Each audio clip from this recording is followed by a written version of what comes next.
Does that sound good in your monitor? Cool. Well, I guess we're going. Hey. So, cheers to you, brother. So Lenny, the Jack and Coke. Smelling Jack and Coke. Holy shit. I told you it's a little bit strong. You were not fucking around. It's like the one that Lemmy had made for me. And I can tell you that story later. Lemmy had you made a drink for you? I've had Jack with Lemmy twice. Wow. Both stories are pretty funny. In the afterlife. So, what we're listening to is High Wall Crucifix's song that was never released. And that is okay. I miss Chris Alanis. Chris Anals. Yes, Annalise. Who told you that? No, I said Alanis. I know, but who said Annalise? You just did. No, I didn't. Yes, you did. No, I didn't. I got it recorded, motherfucker. Sorry, Chris. That's what it sounded like he said. Alright, enough of Chris. We know. We know you're good, Chris. I was in a band with him once.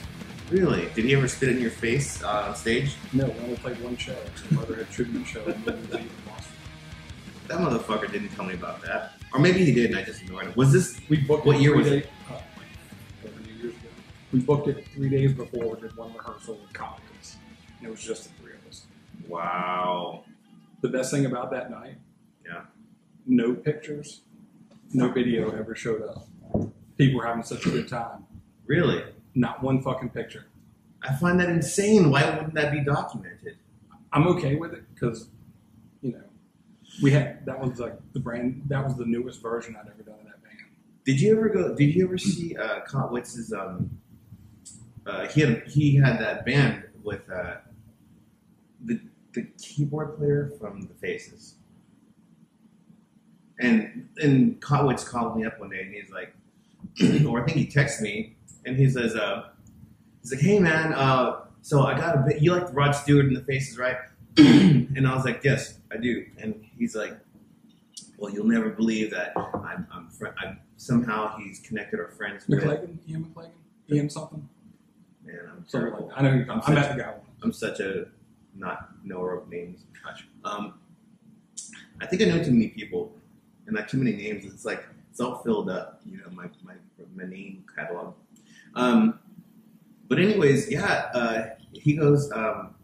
He's like, yeah, I'm doing a cover of a tribute band, Faces tribute band, and we need a name. So you're always coming up with these names on Facebook. Is there got any names? And I was like, Stewart's Rod. He goes, and I don't know if they ever did it called Rod, because you know Rod Stewart. Yeah. I was like, Stewart's Rod. No, that's awesome. That's what it is. But I don't know if he ever actually did it. No, I saw the Aerosmith tribute that he did with McMaster. De Niro Smith. What? Like Robert De Niro Smith. McMaster sang for that? They did. McMaster's got a crazy fucking. He's a freak of nature, man. It's retarded. How could he like? My love saying. Oh yeah, we're talking about metalhead. No, they were pretty good. I saw 2 of the shows. I think they only played maybe 5. I saw that McMaster's Elton John tribute too. I don't want to miss a thing. Did he do that? They did not do that song. I think they only stuck to like They the just first did the 4 albums. 70s. Yeah, okay.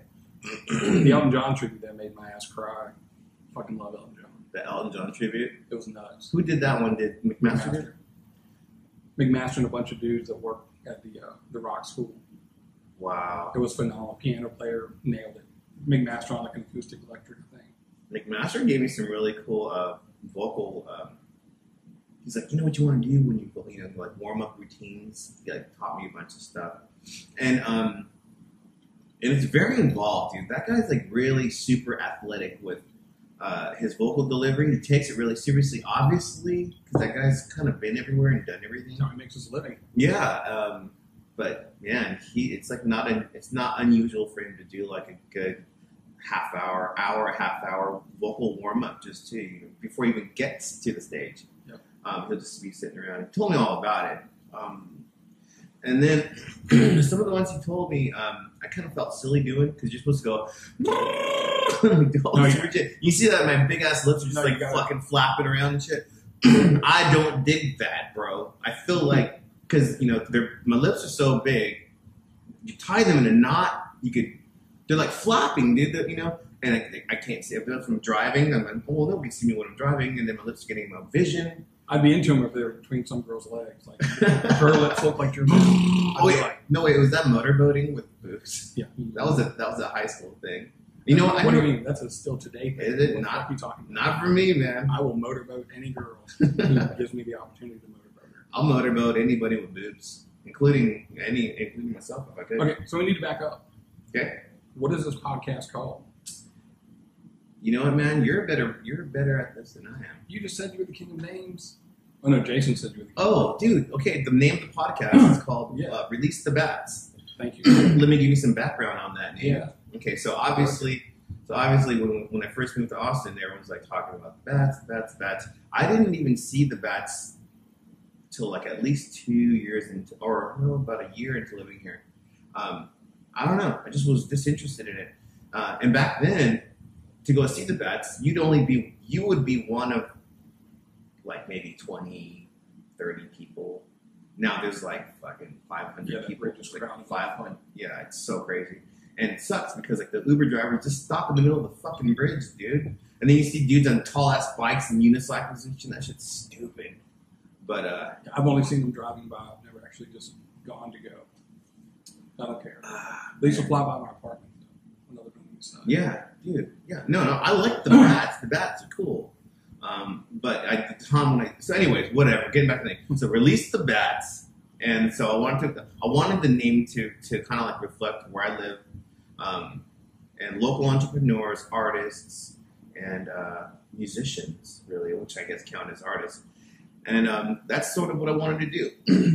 Now, also, I wanted the name to reflect, some of the obscure music that I'm really into that I like. And I don't know if you know about that band, Birthday Party in the Cave. Oh, yeah. Yeah, so they have a song called Release the Bats, which is pretty fucking far out there. So Release the Bats is kind of like based off of that, and that's sort of what I wanted to do. And that's all there is to it, dude. That's cool. I dig it. Pretty much. We need like a proper intro here for a second. Yeah, we kind of just started off with fucking talking. Well, that's what I would do. I mean, but that's how we are anytime we see each other. Yeah, it's just yapping. Yeah, we had a big old yap session last week, didn't we? We did. Dude, I was teetering on getting a buzz, so I had to get out of there at that point. Yeah, I got that. Yeah, but the food there was insane. Also, those pork sliders. So there's a place here in Austin called Little Darlin', and some of our friends, our friend Mike Gonzalez, Garcia. See, this drink already got to me, man. When I start drinking, I start missing shit. Anyways, no, they have the greatest. Or is it Sanchez? It's Mike Sanchez.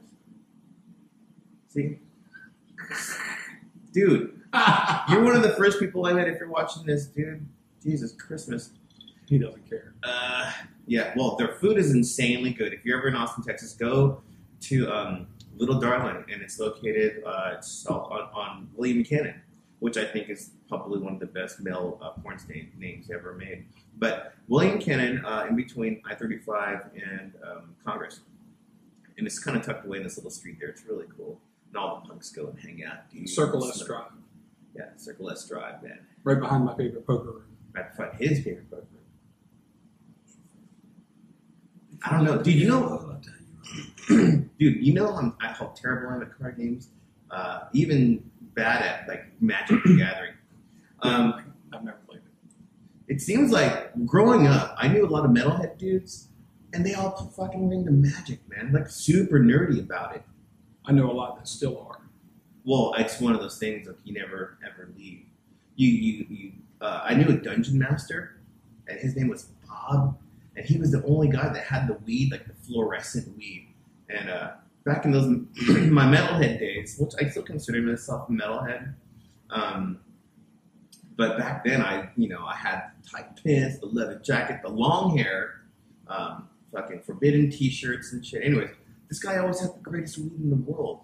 And my friends that I knew, where they got their weed, they got it from under some bridge and shit. And so whatever we got from the bridge people. But our friend Bob, somehow he had this amazing weed. Here's the problem though: whenever you smoked it, it feels like basically you're doing PCP. I've never done PCP. You probably were. But dude, I smoked so much weed at that dude's house one time. I kind of felt like he was hitting on me. Maybe not. I don't know. But he kept getting really close to me, and he kept talking. He's like, "Are you okay?" Close talk. And I was like, "Well, he's on the other side of the room, and he kind of just crawled on all fours to me, and he goes, "Are you okay? Are you okay, buddy?" And I looked at him, and I was like, "Dude, I'm pretty stoned." And he goes, "Well, why don't you just take your shoes off and relax? You're kind of like, you're in a safe place." And I was like, I gotta go. And I said, I gotta go meet Bernardo down the road. It's a friend of mine, whom I knew this dude through. I'm like, I gotta go meet him real quick. We're supposed to get dinner together. And he goes, "Okay, well, I'll be here all night." I take off. I go see Bernardo, and I was like, I just had a weird experience with Bob. And he goes, "What happened?" He's like, I'm like, "I don't know, I smoked a bunch of weed, and I'm fucking fucked up, dude. I'm so fucked up on weed right now." And he goes, "Well, just relax. He's got really, really good weed, man. That's all that is. So just chill out, relax." He went inside, got me like a soda or something. I'm sitting outside. It's nighttime. I'm sitting on the porch. This is in San Jose, California.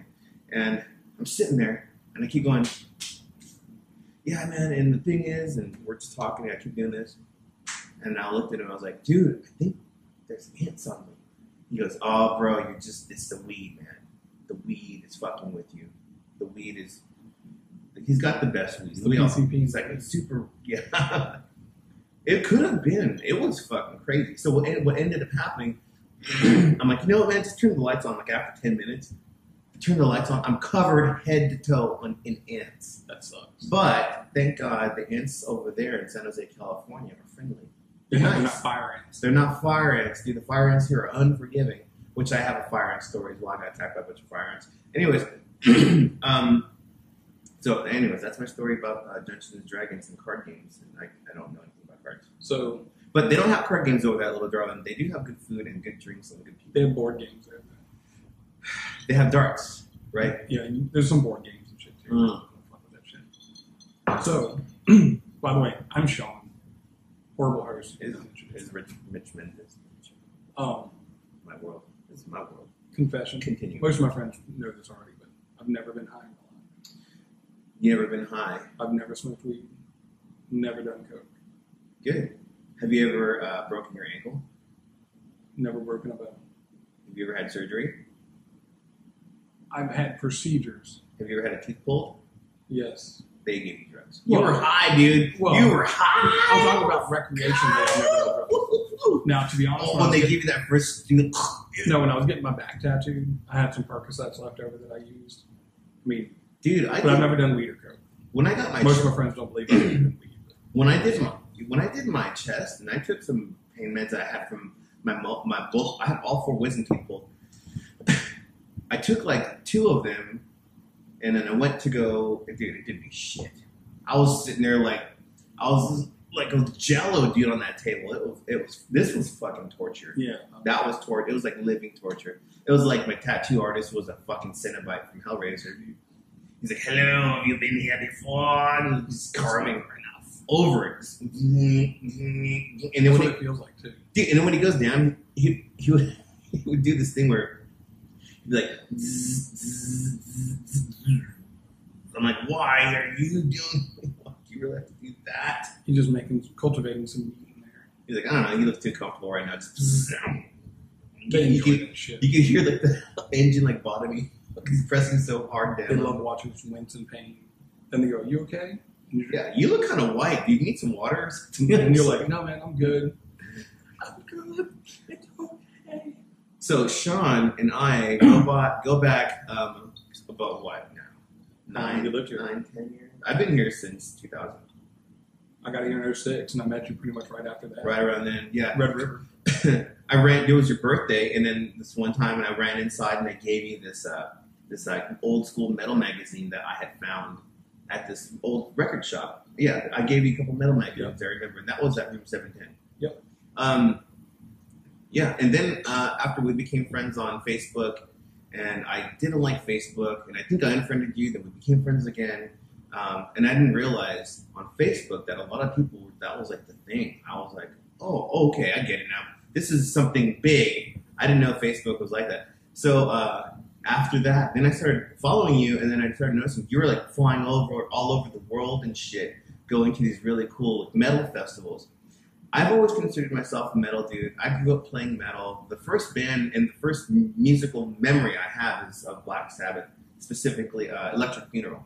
My dad would always play that album Paranoid, and Electric Funeral was my favorite. And I remember just wanting to hear Electric Funeral over and over again. I just love the very end where he goes, Electric Funeral, Electric. Right, with that vocal fry. Yeah, and so one, I think it was like in my teens. I asked my mom. I was like, hey, remember when I used to sing that Black Sabbath song? And my mom goes, there's no way you can remember that. And I was like, no, I remember. No, you don't forget musical memory. She goes, you were like 2 years old. And I was like, I was 2 years old? She goes, yeah, you loved that album. I hated it. Your dad loved it. He bought you 8-track. He had bought me 2 8-tracks, and my mom threw them away because she thought I was going to go to hell or something. Which may or may not be true. But that remains, that's not matter. But, so I've always considered myself a metal dude. I got into punk when I was about 12, 13 or something like that. And then from then on, it was like a combination of punk and metal. And I can't really remember when I stopped. I still listen to metal shit. I love Creator. All the new Creator stuff I think is really cool. I forgot what the guy's name. Souza? In what? Exodus. Oh, yeah. He came back to sing for Exodus, and I listened to all. Souza. Yeah, it's Souza. And and I still listen to Exodus, and I'll always go back and listen to old Sacred Reich and Forbidden. All that bear. Yeah, I just love that shit. That's shit. Defiance. Yeah. That shit was I identified myself with that. I remember one time I wanted to go see Exodus at this place called the Cactus Club. And I called my mom from payphone, and I said, Mom, my friends got money for me to go to the Cactus Club, and it was a 16 and over show. I think it was 16. She goes, oh, no, my friends knew somebody there at the club who could get me in. And so I was like, she's like, I had to be home at 8 o'clock in the summertime, which is fucking still daytime. I called her at 6 p.m. And I was like, can I go to the show? She goes, you get your ass home now. And I was like, okay, I'll be right there. And I just didn't go home for 3 days. So I went to the show, and dude, it was so fucking awesome. Yeah, hell yeah. Oh, dude, it was like I'm seeing Exodus, fucking Fabulous Disaster. It was so fucking cool. Some of my greatest favorite memories. But you seem to have taken it to another level of traveling places and going and seeing all these cool things. Yeah, I mean, just a little background. I had 2 older brothers. They're 6 and 8 years older than me. And 76, 77, the middle brother, who, ended up basically with a life of crime and drugs and alcohol. Whatever, he died 7 years ago, which was pretty devastating for me. But neither here nor there. It's shitty, man. That dude liked heavy music. So early on, I remember him bringing home Kiss Dressed to Kill. So 76, 77, somewhere in there. Pretty sure he stole it from Montgomery Ward's or whatever. And I remember just looking at the cover going, what's this? And he's like, shut the fuck up and listen to it. I'm like, oh, all right. Dressed to Kill is where they're wearing suits. Yeah. Yeah. So he puts it on, and he loved it, so I loved it. And pretty much everything that he liked, I liked. Uriah Heep, Alice Cooper, Black Sabbath. Got into Judas Priest around 78, 79, pretty early. Wow. And it was really, I was soaking all up. The only things that he was into that I didn't really get into, never got Zeppelin. He was a huge Zeppelin fan, and it just never did it for me. Missed the bus on that one, huh? Respect it. Never got into it. But I'm a big Stones fan. He was a big Stones fan. But I also, my mom was like A.M. Gold.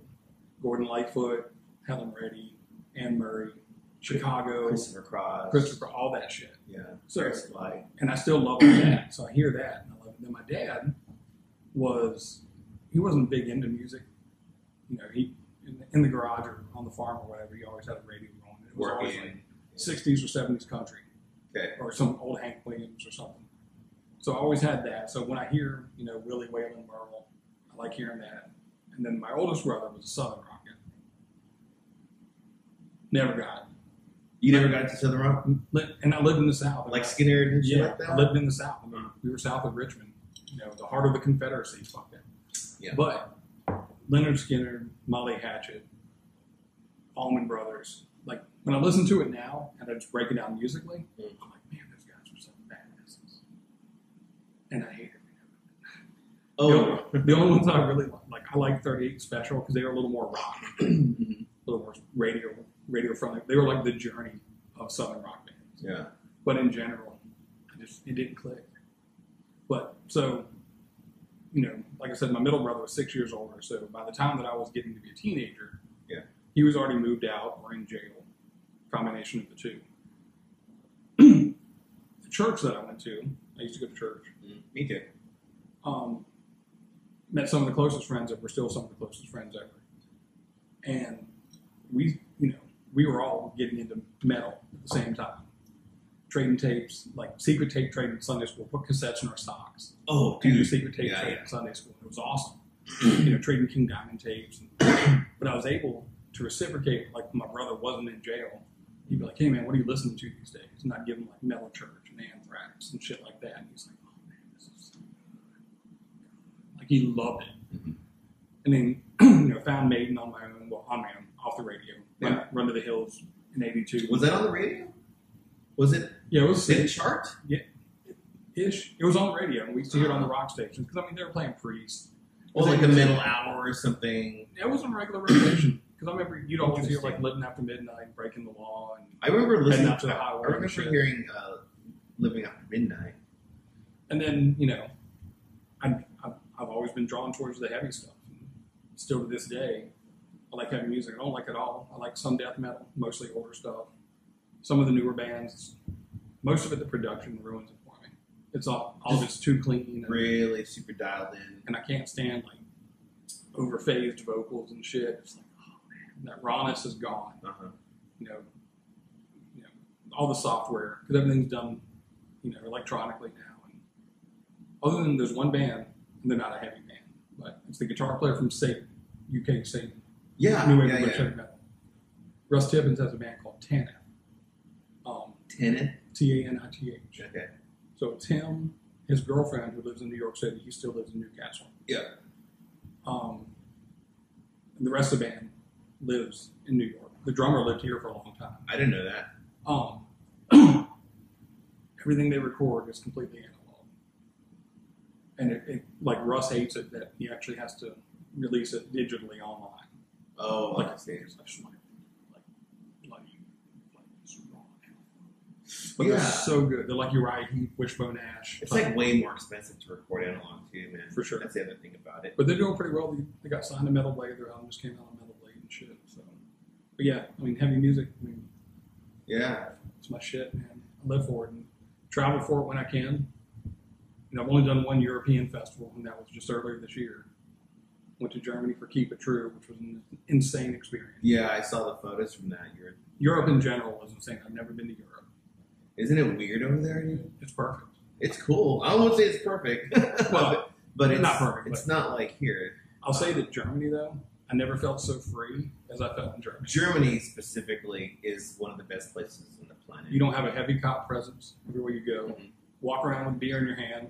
You get done with your beer, you set it on the curb, and somebody's going to pick it up. Oh, all the people there are really wonderful. Yeah, super clean. Beautiful people. It was nice. Nice. Everyone was crazy nice. Went to Dublin. Dublin was cool. Yeah. Made some money at poker in Dublin. So we were only there for like 36 hours. I went to, I went out there with Trail of Dead. We did, oh my God. I know we went to Frankfurt. And that was really fun. That was really, really, really cool show. And a really beautiful city. I can't remember the other places. Hamburg. So Hamburg is another badass place too. Went to a few places in Germany. I love Germany throughout of all the places. Holland is really cool too. I'd like to. I want to hit obviously want to hit a bunch of countries. Yeah, I mean, dude. I was having a conversation with some folks I met at Barfly. I was having some drinks over there. I was supposed to meet a friend, but he flaked out, so I was like ended up sitting there, just drinking for a little bit, relaxing. And then I started talking to these younger folks. these two young women, and I said, "So what do you do for work?" We're talking, right? And one of the girls goes, she goes, "Oh, we work at a dealership, car dealership." And I was like, "Oh, cool. What kind of cars?" And we started talking about that. And I said, "Well, do you want to just work at the car dealership your whole life? Like, what's the plan?" She goes, "Well, I just want to travel." And I was like, "Oh, that's cool. Traveling is cool. What kind of work can you do to travel?" She goes, "I don't know. I just want to work, save up money. I just want to travel and work." Well, that's cool. What would be better if you found a job that you can do that will enable you to travel? A lot of people, become stewards, stewardesses, and shit. She goes, "I don't know. I'm not really sure what I want to do." And I was like, she goes, "There's not very many things you can do. We got to find a good job." I'm like, "Or you can just go into business for yourself, and then maybe that will open up afford you an opportunity to travel, and then maybe that might be part of your job. A lot of people travel if you want to travel." She goes, "I just can't really think of anything." And then I said, "Well, I've been everywhere. I've been all over the world many times, and what enabled me to do that is tuning guitars. I just got really good at tuning guitars. If you would have told 13-year-old me, like, 'Hey, man, in 20 years from now, you're going to tour the whole world tuning guitars,' I would have laughed at you. Yeah. But, yeah, I just got really good at tuning guitars and doing this. Check, and that type of stuff. Testicle. Yeah. And I just got good at that. And then, I had some friends in Trail that, did me an awesome favor and just, took me all over the world. We've been everywhere, man. So, yeah, that enabled me to see really cool places like Dubai, Asia, all over Asia. That's cool. Yeah, I had a few pinch me moments for myself, like taking shots with Thurston Moore from Sonic Youth in Thailand, Right. hanging out with Dinosaur Jr. and Fucked Up, and doing shows with the Breeders and shit in Chicago, just crazy stuff. So, and then tuning guitars got me that gig with Slayer. I worked for Slayer for 5 days. So, now explain this to these girls, and they're like, "Oh, that's really cool." I'm like, "Yeah, just think about what you want to do." But anyways, man, I just, traveling is really cool. If you're going to travel, go see music. I've never traveled just to see music, though. Yeah, most of my travel is for that. Yeah, you go all over. You travel all within the United States. What are some of the coolest, most memorable festivals you've been to? Well, they're not doing it now, but Ventura, the guys from Night Demon, every year put on Frost and Fire Fest, named after the first Here with Uncle album. So that was fun. It started out as a 1 day, then it became a 2 day, then it became like a Friday, Saturday, and then Sunday brunch show kind of thing. Mm-hmm. They did 4 of them, I guess, and awesome. Every year you make a bunch of friends, then you go somewhere else to see a show. Yeah, they're all there. Played Ragnarok with my previous band in Chicago. That was a fun fest. That's a cool name. getting to essentially share a venue, not necessarily the stage, like a small stage, but with Grim Reaper. Wow. And then when we're all loading in, and I see Steve Grimmett walk up, and I'm just like, he's like, "Oh yeah, most people have." He goes, "I was a little kid then too, and just super sweet guy. And you meet all these old people that are in these bands, and they're all just fucking awesome." Yeah. Some of my favorites, and with one of my friends that I grew up with, he lives in Raleigh now. Yeah. Will, his wife's really cool about letting him just take off and go to shows. So one of the first shows that we traveled to, we went to Loudness in North Carolina. And it was right before the drummer died. So I got to see them with the original drummer. The Japanese band. Yeah. Loudness. Then a year or two later, it was right after I moved here. So it was early 2007. We went up to D.C. to go see this old British thrash band called Sabbath, which has Andy Sneap, the producer. Sabbath? Yeah. Yeah, I've seen that name. Yeah. I always see that There's a name. Japanese one. The Japanese one's famous. Oh, okay. These guys weren't as famous, but I like their stuff. Okay. The singer ended up being in Skyclad. But Sabbath had Andy Sneap, who's in Judas Priest right now. He took over for... KK Downing? No, for... what's his face? Well, I know Ian Gillan's still there. No, not Ian Gillan. That's Deep Purple. Oh, that's right. Sorry. What's his name? I can't Ian Smith? No, I can't believe I can't remember his fucking name. Glenn Tipton. Oh, Glenn Tipton's no longer in Judas Priest. Oh, because he had... Yeah, he's got Parkinson's. Yeah. Wow, shitty, so, right? So this guy's like basically the Glenn Tipton. And he's doing a fine job. I mean, you know, there's only one Glenn Tipton, there's only one KK Downing. The two replacements are doing the best they can. Did you ever get KK Downing's cologne? No. This is called Metal from Metal, Ed. yeah. What do you think it smells like? It smells like festivals, right? Probably does smell like festivals. But I've gone to Mexico for shows twice. I'm going again in September to see Maiden. But I went down for King Diamond to see the whole Abigail thing. Wow, that's really cool. Because I missed all the Texas, because they canceled the Texas ones. Were you the one that put the video of a couple of the songs and that showed the stage and him coming out? Like, it was really elaborate. Yeah, I didn't film Who did that? I was just so focused on the show. Being in Mexico City with 20,000 people. Oh, this is something else, yeah. Okay. And it's insane. And then went back down for Halloween, the German power metal band. Yeah. And it fucked me up because I love Halloween with Michael Kiske on vocals, like the high-pitched singer guy. Didn't really like the early stuff as much when Kai was singing. And then when Andy Darius came in, they started doing all the 90s era. I was out. I don't like his voice, whatever. At that fucking show, every fucking person in that room, because they had all singers at that show, every fucking person in that room except me knew every lyric to every song. Wow. Like all the Andy Darius shit from the 90s into 2000s. All of it. Every motherfucker in there was singing it, like fists in the air. And I'm just like, Latin America is the best place to see a fucking concert. And I was going to go, I was hoping that Maiden was going to play Bogota again, because they usually play Bogota when they tour. They didn't book Colombia, because I've been wanting to go to Colombia really bad. They're doing Santiago, which would have been cool, whatever.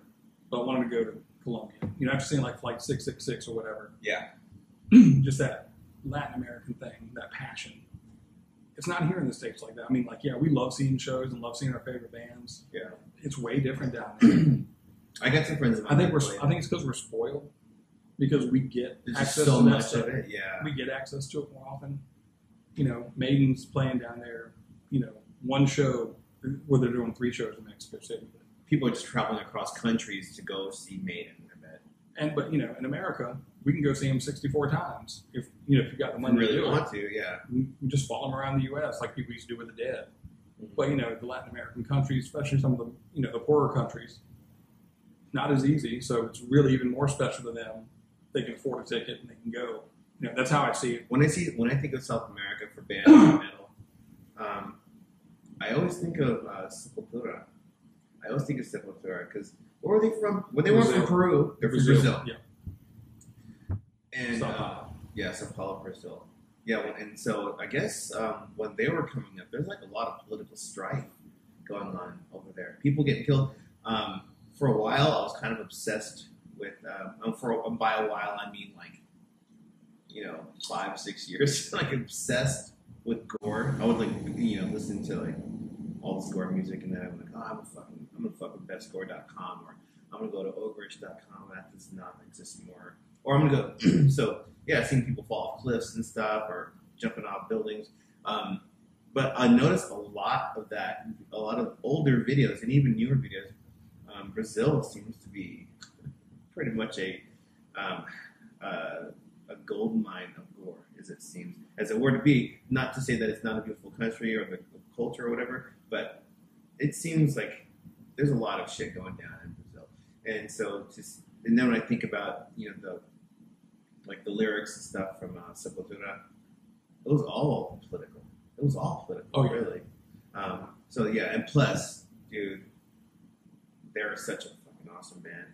And I used to get them confused with Pantera. Can you dig that? Yeah. Did you ever get into Pantera? Do you want to hear my whole Pantera rant? You might want to finish your thought. Okay. Well, I like Sepultura at the end. Let's take a break. Let's take a break real quick. Yeah. Because we can refresh my drink. Yeah, let's refresh the drinks. Hang on for a second. Then at this point, we would just put on some music or something. There's also the Motorhead tribute album that I did. If you ever want to put any of that on your bumper music. Will we get any shit for it? No. Well, we put the CD out and never heard from Motorhead's management, so whatever. We never paid for rights or anything. Wow, okay.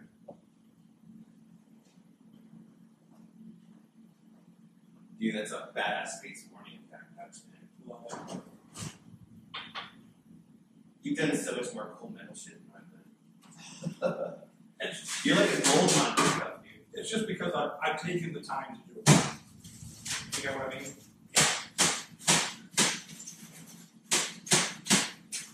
It's just all about taking the time to do it. Is that enough? Is that cool for you? Yes. Let's take a piss.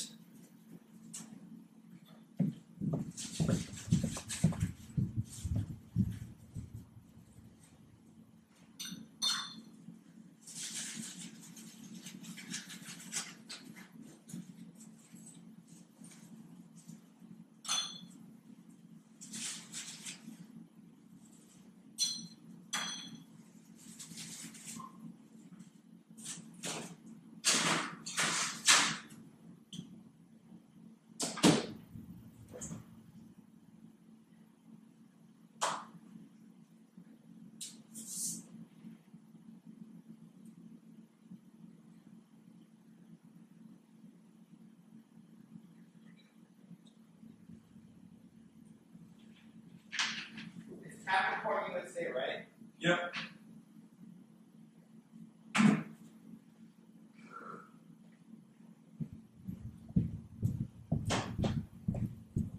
don't remember if Capricorn played with Highwalk, but I know Doug Morrison band did. Because I got a picture of me standing in front of the sign from 710. It was Broken Teeth, High Watt, Blower, and Doug Morrison. Capricorn. You type in Capricorn USA Bomber or Chase is Better Than the Catch. Those are the two we did on the tribute. Bomber? Yeah. Thank you, bro. And it's me on bass, drums, and vocals. That's it. Okay.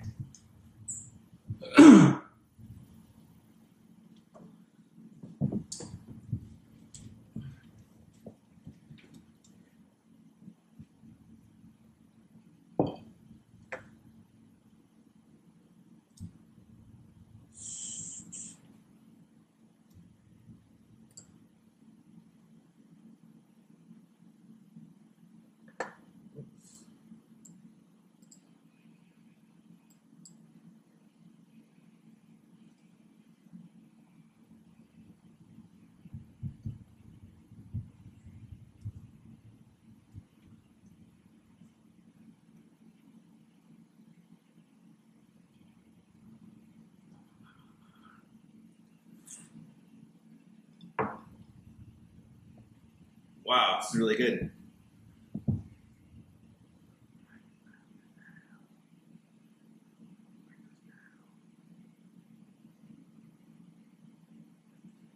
That's you on drums? Drums, bass, and vocals.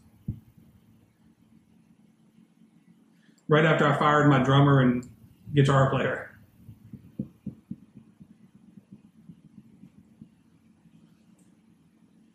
Yeah. One take on the drums. Really? Yep.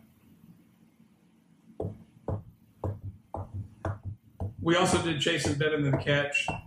And I'd never played that one before on drums. I'd never played this one before, but I knew it like the back of my hand. So I took a couple takes. But this was all one take on drums. My best friend Daniel on guitar. Right on, man. Is this your YouTube channel? Yes.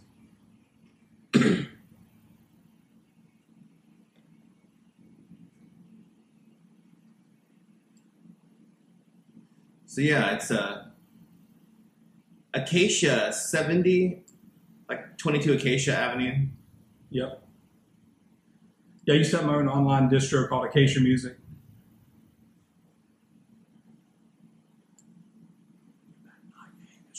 Nice.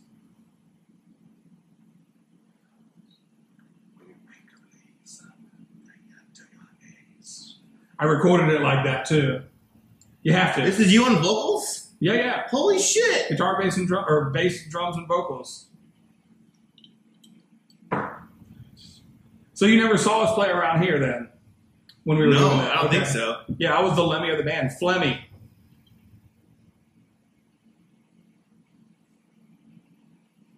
I haven't heard this.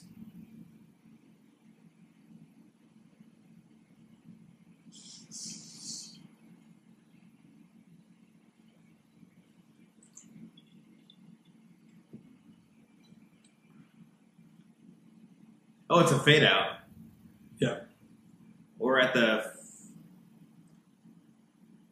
50, 51, 52, 53.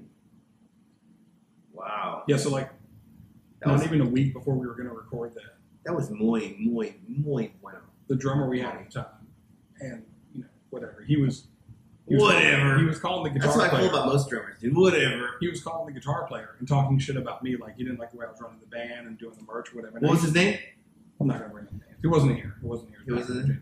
Because I'd be like, yo, I was hanging out at rehearsal, and then he's over here talking about me, and he's talking about the drummer, and he's like, hey, yo, Sean, and I'm like, yeah, whatever. But so the guitar player, who's my best friend, calls me and goes, "Hey man, I just gotta tell you, he's been talking shit, whatever, blah blah blah." And I just went, "Okay, I'm gonna take care of this." He's been bumping gums. So I call him. I'm like, "Hey man, Daniel says you've been talking shit," and he goes, "Yeah man, I don't like the way you're running things." I was like, "How many times have I told you guys? If you don't like what I'm doing, tell me. Let's talk about it." Right. And he's like, "Well, I wanted part of the merch money cut," and I was like, "Did you invest in the merch money? In the merch?" "Well, no, you were investing all that." And I was like, "Then I profit off all that." But I was using all that money to go back in the band. None of it went to my pocket. It was to buy more of the merch, gear for the band. Like I bought a full stack for the guitar player. Put all, So I'm just like, you know what, man? You're fired. Come get your shit. Yeah, get the fuck out of here. He goes, "What are you guys going to do about the recording?" And I said, I will fucking play drums on it. I used to be a drummer. I hate being a slave to drummers. Fuck that. I mean, I'm naturally a drummer. I want to be good at drums, but I just am never good. So we recorded. We heard how it came out. One take on the drums. I bet you that guy is the kind of guy that drinks White Claw. Actually, he doesn't drink at all anymore. Really? Yeah. Well, I bet he still has a little 6-pack of White Claw in the refrigerator, hidden underneath the lettuce and the kale. This is what I do. You know how I get down? All right, let me show you real quick. Now, if I'm going to mix it in a cocktail or something, it can probably be okay. But by itself, that shit's nasty. Okay. No matter how cold it is. So you see this? See this one right here? Okay. This is native Texan. I don't know if I could consider myself native because I wasn't born here. We're not natives. But my family is from Texas.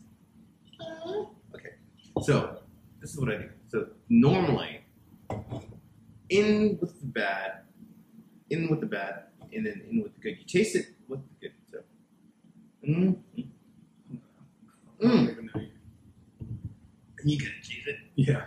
It's so good. It's like there's relief. There is the relief. But man, I'll tell you what. We're drinking Jack and Coke and drinking beer. I'm getting a little buzz on me. Let me tell you something about people that fuck with the claw, dude. They are down to fucking fight at Barton Springs. Yeah, and by fight I mean fall down. Yeah, fall down on their face and Fight in the ground. Maybe poop in their pants. Yeah, that's not good. And then drive a Prius. Prius? I don't. Dude, huh? I don't. You don't own a Prius. I would own one. Oh, you would? Yeah, it's a great fucking car. I don't know. I don't think it's a good car. Yeah. I don't hate you for it. It's okay. It's okay to hate me for the car that I've got now because that thing sucks. What? What is that? That Chevy HHR. No, the HHR is cool, man. HHR is in the house. It's whatever. I mean, I've had it since 2006 and doesn't have any miles on it. It still works. So. Well, when you pulled up over here at the studio, you were like just doing donuts in the parking lot and shit. That thing, what was that about? That thing can't even carry a donut. Actually, I bought it just so it could carry band gear. That back and flip the seats down, all band gear. It's perfect. What do you think about those dudes that drive around with those rims with the long ass things poking out? Do it, man. As long as you're not fucking with anybody else, do it. Fuck you. That shit looks dangerous. It is, but I love it just because They own it, man. You're fucking owning that shit. Every time I drive by those fools, I'm like, "Be careful!" And then they go, they don't say nothing. They just look at me. I think they're looking at me because I can't see their eyes. Their glasses are too dark. Anyways, I'm always like, Ben-Hur, watch your shit. So Capricorn USA was this. Excuse me. Is there any? There's live footage out there. No, I mean like, is there any like details here? No, because it just says Scat Boy Records. So Scatboy Records was put together by one of the dudes. I think he was in. Not the Unsane. Was this the compilation? Yeah. Oh, that's cool. What other songs? Did you invest in this? Only for the recording. Or okay. And where'd you guys record at? We recorded in right across the North Carolina line at my buddy's studio. He was in a band called Beaten Back to Pure, which was like a sludge rock, sludge metal thing. I actually miss that band now. I was in a band called Betty's Love Child, like in San Jose. And even though I hated that album, the title of that band, but the drummer came up with the name. And his name is Jeff. Anyways, we did a song on this comp called Death to False Metal. And we had a song on there. There were 2 Death to False Metals. This one was on this label called Probe Records, and maybe... Yeah, dude, you're on that? Yeah. I have that. Really? I've got the CD. Get the fuck out of here. If it's the same one I'm thinking of, I know I have it. Are you fucking kidding me? Let me see the cover of it. I'm looking for it. I guarantee I own that. Probe Records. Okay. Let's see here. What the fuck? I like these. I like these documentaries here. Go to Discogs. Look it up on Discogs. So while you're looking that up, okay. Capricorn USA. We started in Virginia. Did pretty well there. We only played a couple times a year. Actually got asked to replace Motorhead one time. What? So we were the only USA tribute band listed on the Motorhead site for years. Yeah. When Lemmy had broken his ankle or something, they were supposed to play the House of Blues in New York City, in Times Square. The promoter called me after they canceled the show and said, "Hey, man, if you guys want to..." This one. That's it. Seriously? I have that motherfucker. Get the fuck out of here. Fuck yeah. Because this is the song that we put that graphic up. This is the song that we did. Dude, that is fucking nuts that you're on that. I love that compilation. Really? You know what the best song on here is? It's the one... is that the one that has the band Randy on it? That does... Oh, look, Hickey's on here. These are all my friends' bands. Okay, so I'm friends with your mother. I'm friends with Schlong. Those are the guys from Operation Ivy. The drummer from Operation Ivy is in that band, Schlong. There's me. Oh, my friend Corrupted Peasant Farmers did Motor Breath, and my friend Rob is the singer for that band. The Randy, the Kiss Me Deadly. Wow, the fuck emos are on here? Randy, the Kiss Me Deadly? Because those dudes were like from Sweden or whatever. Oh, yeah. And I couldn't get a job. No, he goes... and I didn't got laid. I didn't got laid, I got in a fight. Dude, fuck yeah, you're on that compilation. I love that, dude. I want to hear this now. Wait, is it going to have a thing here? It looks like it. Sometimes there's a link to the songs, but... there's a whole bunch of troopers here. But, well, whatever. Okay, so I know exactly. That's, dude, small world. Interesting. So we got asked to play that show, and he was just like, "I just want you to do like 8 songs." He goes, "We're gonna have like an '80s cover band or '80s metal band tribute thing to open up." He goes, "I just want Motorhead fans to have something." So I'm like, "Yeah, let me get back in touch with you. I'll let you know by tomorrow." So I call the rest of the band, and I'm like, "Hey guys, we got offered this." So they're offering us $500 total. It's like we can rent a van, drive up, get a hotel. They're going to feed us. We can play the show, stay in our hotel, and then be home by Sunday afternoon. Because New York City was only about 7 hours away from where we were. Wow. We could just drive straight up the coast and get there in about 7 hours. And those guys in the band went, "No, I don't think we should do that." Get the fuck out of here. And I'm like, "What?" They're like, "Dude, those New York fans are going to eat us alive." And I'm like, Who's afraid of that shit? I was like, dude, who's afraid of fucking rocking? And I was like, they're going to be so happy that somebody's here playing their favorite songs. And I was like, you know what? You guys are fucking idiots. Yeah. Everybody's fired. Yeah. Fuck everybody. Because that's stupid. It's so stupid. Dude, I don't want to go play a show because I'm afraid that they... And like one of the guitar players, do you know that band Arsis? No. Super technical death metal band. Good friends of mine. You played a lot of shows with them back in Virginia. Like they used to open up for us until they got somebody recognized it like the best band around.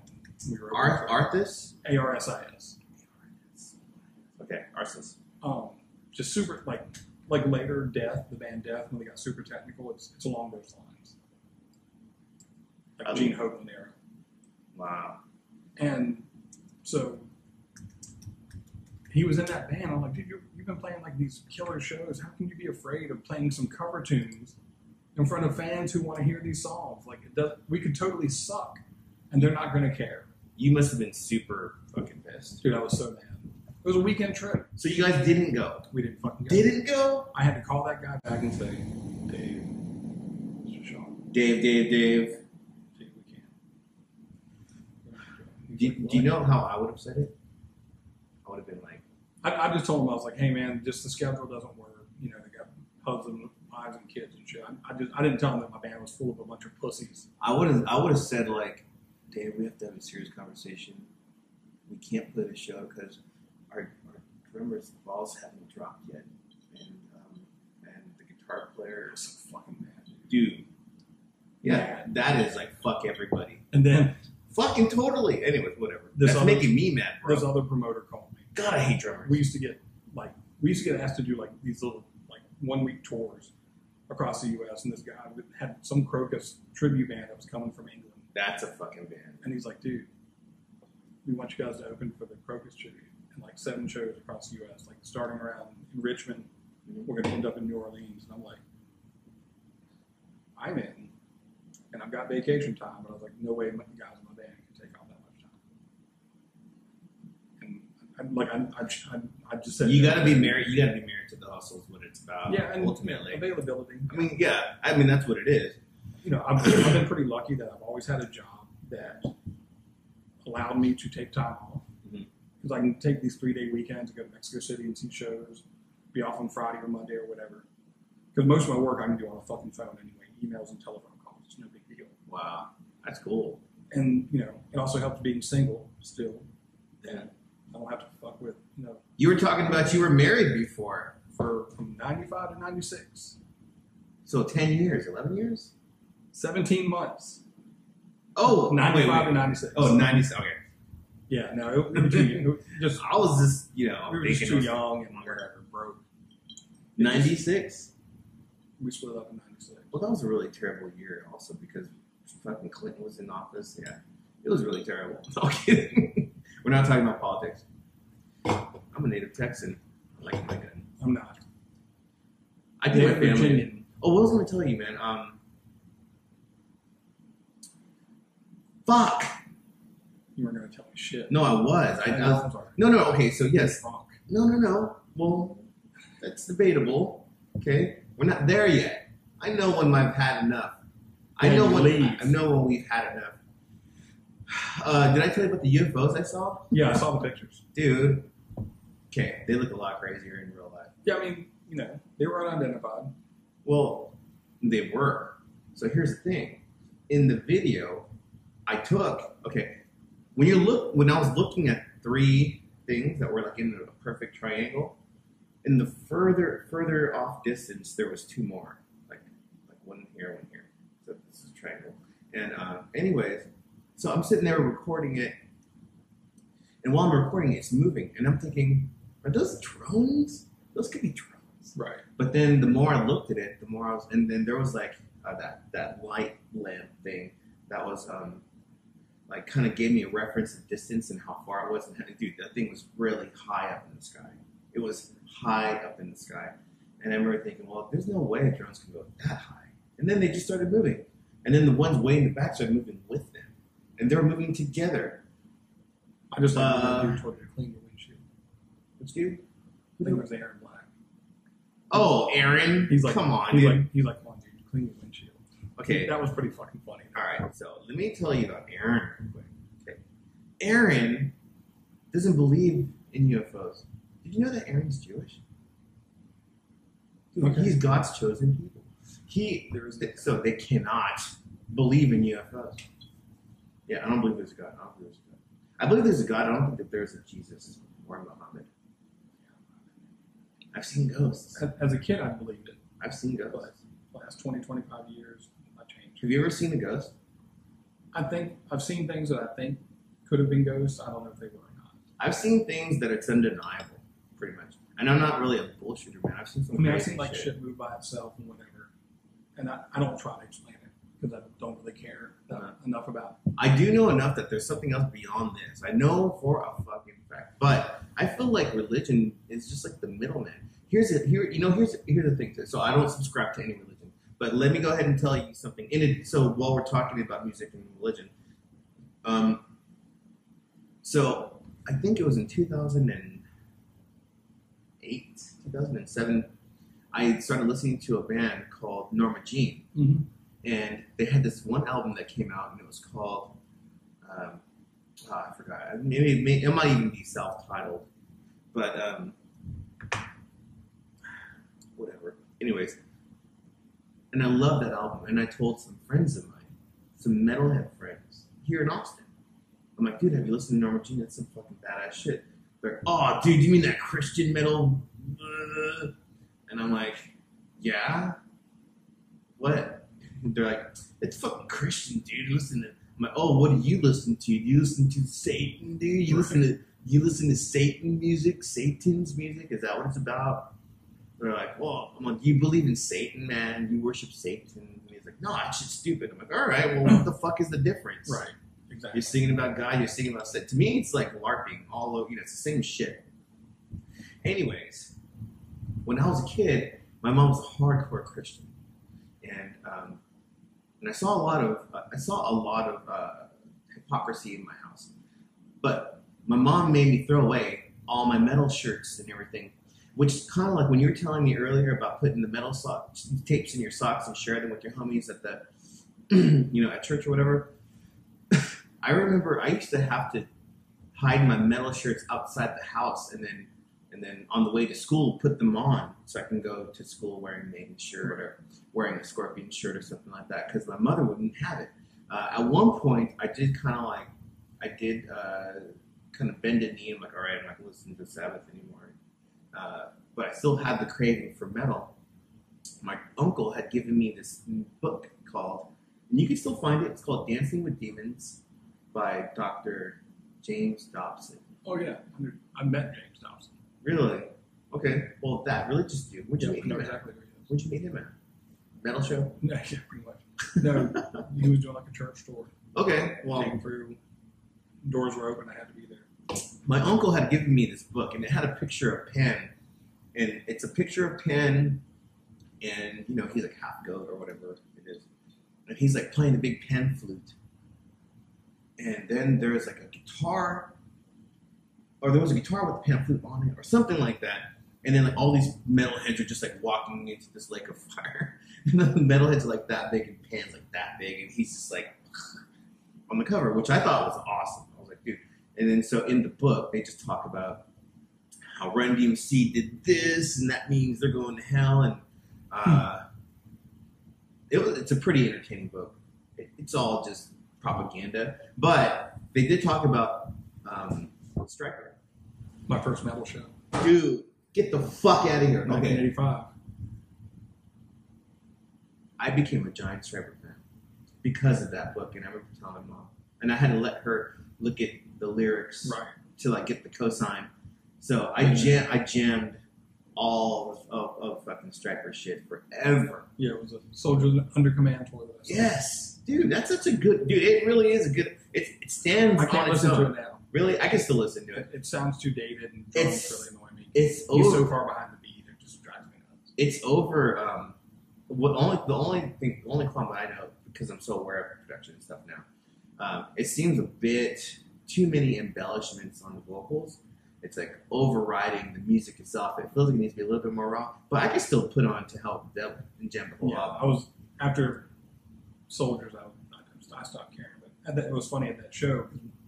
My friend's dad Chris's dad took Chris, Daniel, and me, and we're there, and we're like from here to that lamp to the stage, like we're right here. Yeah. And I remember like looking over to Chris or Daniel and just going, because they're wearing like the spandex, yellow and black spandex. And, spandex. You went to the show. We were there. That's fucking awesome. And I remember looking at Chris going, or Daniel, whoever, whichever, probably both of them, said, "Man, do you think Jesus is cool with that dude's package in my face?" That, man, maybe it's just would have been cool with that. I met them a couple years ago when they played San Antonio. Total dicks. Really? Oh, they were total. Like, I paid for the meet and greet to get them to sign the book. And they're just like, oh, yeah, later, dude. Well, cool, nice book. Nice, The guitar player, Oz Fox, was cool. And Gaines, Tim Gaines. Both, they were pretty cool. But the Sweet Brothers were just like, whatever. And I was like, hey, man, I know you hear this shit all the time, but my very first metal show in '85 was at the Boathouse in Norfolk for you guys, the Eddie and the Tide opening, whoever the fuck they were. And they were just like, okay, and? Really? And I'm just like... They didn't say that to you. Did they really say it like that to you? Yeah, the drummer was like, yeah, what? Okay. And I was like... Anyway, but Oz Fox was like, he's like, dude, I remember that place. He goes, it was like right on the water. It was like a total like shithole, right? And I was like, yeah, it was a total shithole. Wow. He goes, yeah, I remember playing, because I think we played there a couple times. I was like, yeah, you guys probably came back. I didn't go, but whatever. Yeah, fuck them. Dude, I've had a couple. That show was packed though. San Antonio loves Jesus. I've had a couple of bad situations with bands I fucking wish I never met. Okay, so you know Frenchie Smith here in Austin. He owns and runs the Bubble. Does a lot of recordings. Anyways, so Frenchie and I we're friends. We've been friends for a while now. He's allowed me to record at the Bubble Studios, and the highlight stuff that we did. That's all at Frenchie's place, and it's a really cool spot. So, anyways, one day,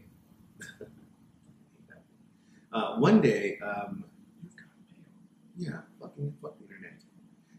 So one day we get this message from our friend. His name is Jason Bunce, and he's their chief producer there. And he says, "Hey, dude, I'm going to be recording that band Jet. I'm recording their second album." And I was like, "Get the fuck out of here, really?"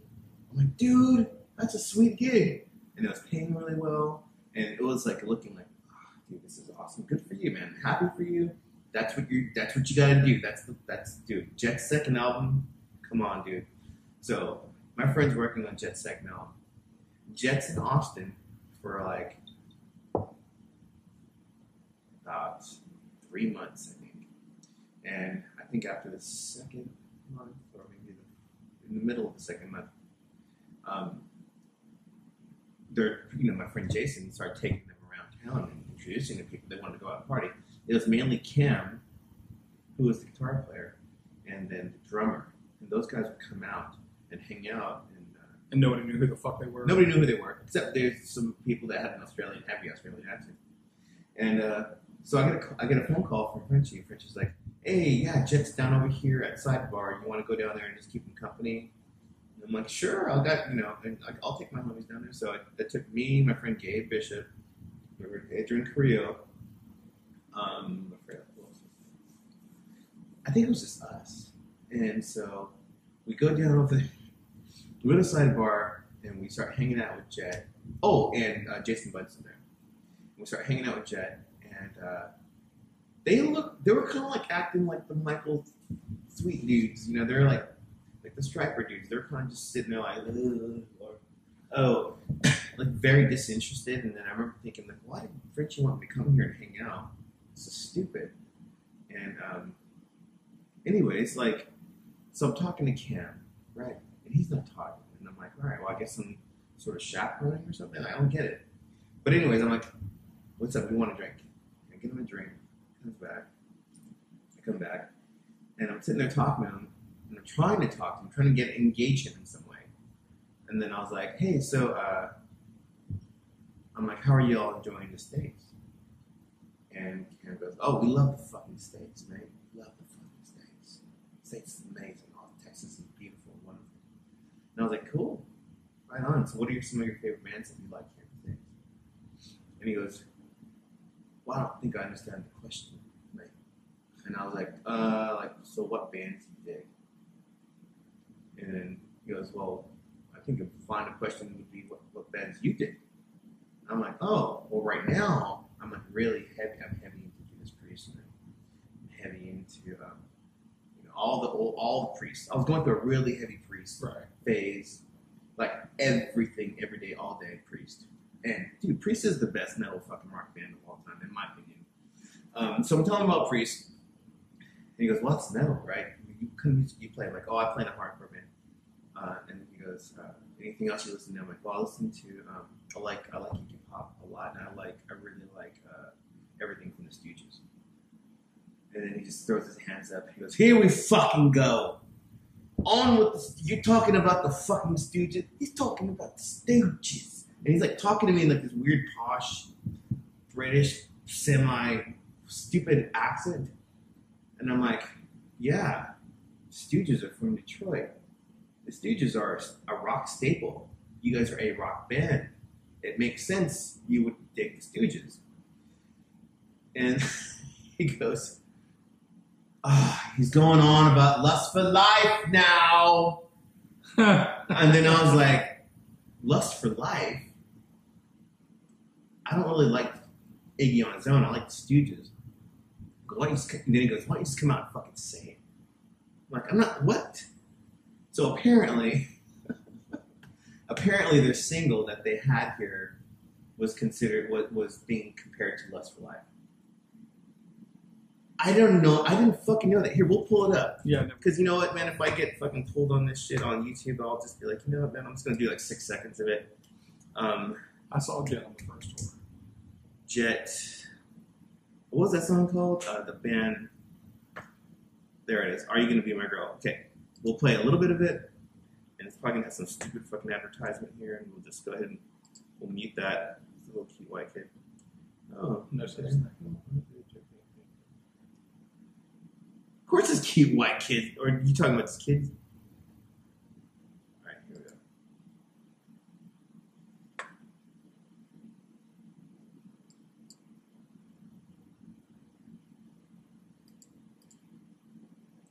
Gotta do that.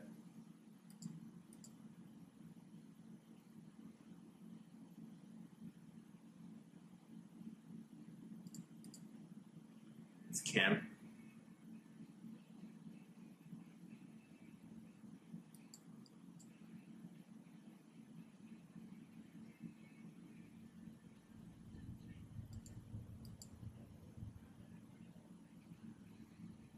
Okay, cool song, but you could kind of see where they're going with it. Yeah. And I don't think that they intentionally meant it to sound like Lust for Life, but apparently they got a lot of shit for it sounding like Lust for Life. I didn't know that. Cam goes, so what are you then? How old are you now? And I was like, 32. And he goes, oh, it's a little bit late for you, isn't it?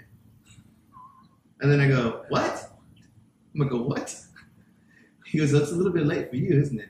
He's like, is that what it is? You're jealous because we're like, I'm 20, he's like 20 something.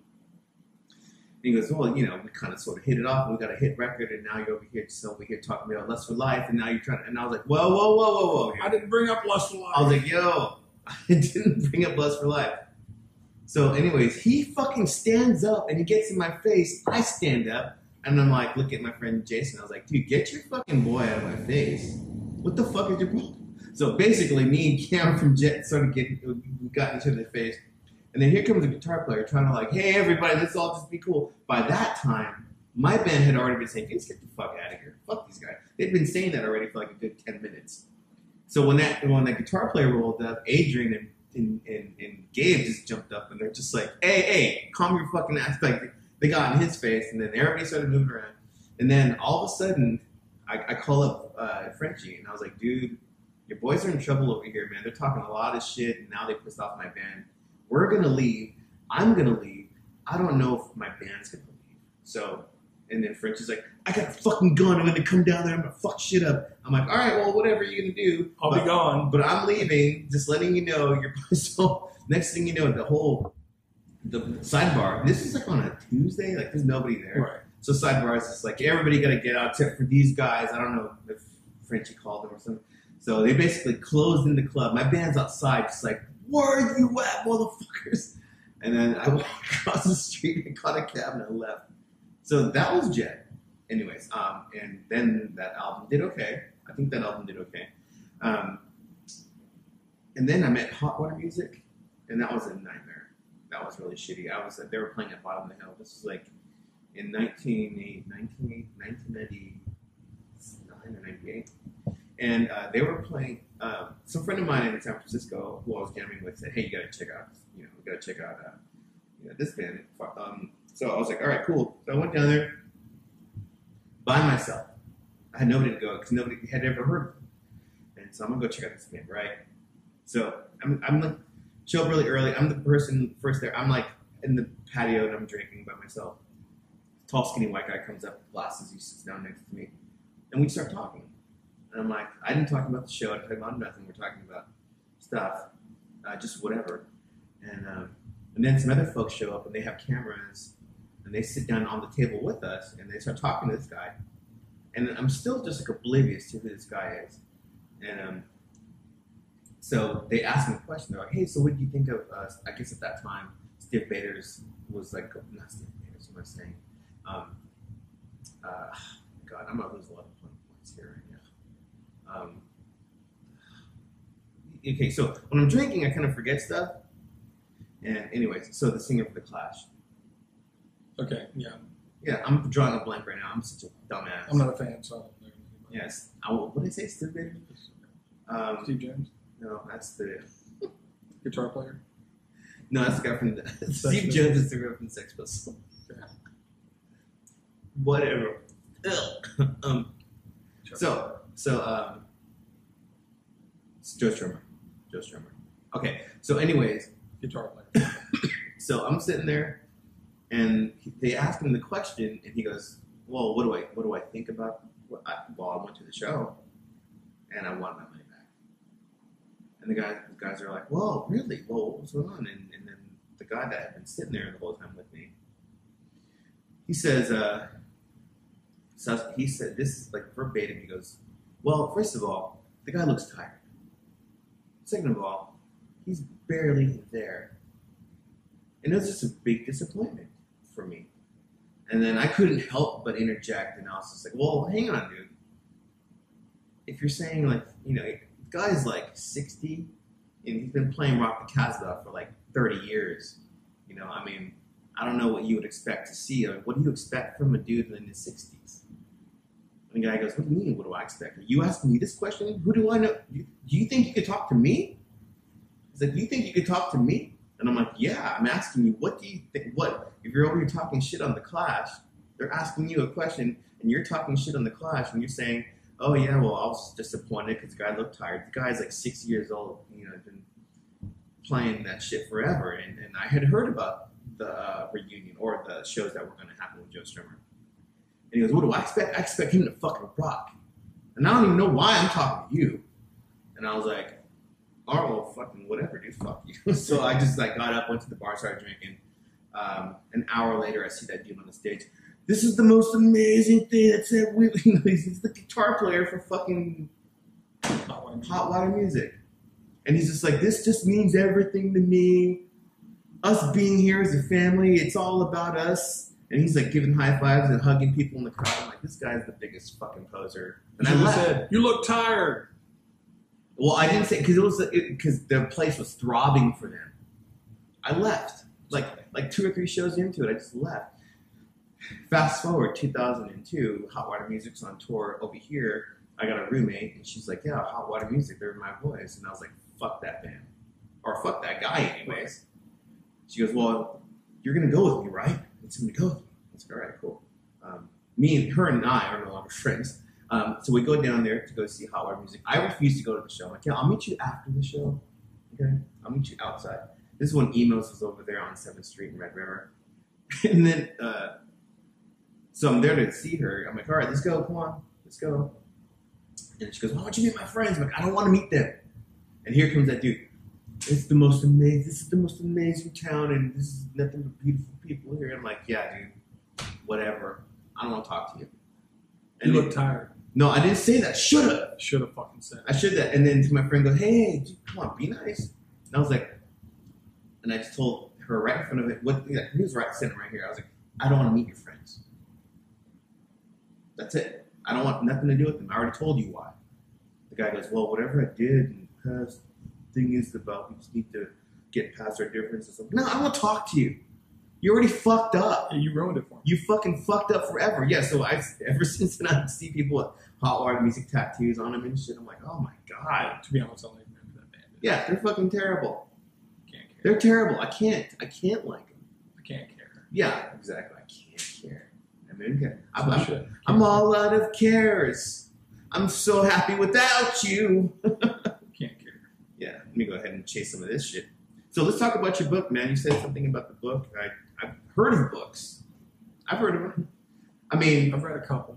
Wait, hold on. You remember that commercial in the 80s? Reading is fundamental. No. That's not the commercial I'm talking about. The commercial I'm saying is, have you heard of bees? And then you go, no, you say yes. All right, let's start over again. Have you heard of bees? Yes. Well, I heard of them as chasing me. And then you go, well, what did you do? You go, well, I wasn't doing nothing. Poke a stick in the hive, got some honeybees. I was like, well, that's what you did. You riled the little honeybees all up. So, anyways, I've heard of books. Well, I've heard of them as chasing me. There's a whole box of them right there. I may have seen one or two. Anyways, that Lords of Chaos is in there, and I read that whole thing front to back. I haven't read it. I've seen it. The movie's okay. Just want to see it, just to see it. It's exactly what you would think it would be. I got my eye, whatever. Anyways, it's good. A lot of the black metal dudes, and also I was following that guy Varg Vikernes on YouTube, but his channel got pulled on YouTube. But when the movie came out, he had a bunch of like videos about the movie and explaining how the movie was incorrect, which I had to watch because here's like the the dirt. The dirt was embellished. Well, the dude was there. The movie is about him, basically, and how he killed fucking Euronymous. Anyways, the movie's definitely worth watching. It's definitely worth watching. But I read the whole thing. I went through a giant black metal phase. It lasted years. I know all about the bands. I love all that shit. Anyways, about your book. The book that is this the one that you were telling me about that you found back in the day? Yeah. So, you know how good that's going to come out. It should work. But it's called The Worldwide Mega Book of Heavy Metal Bands, Headbangers.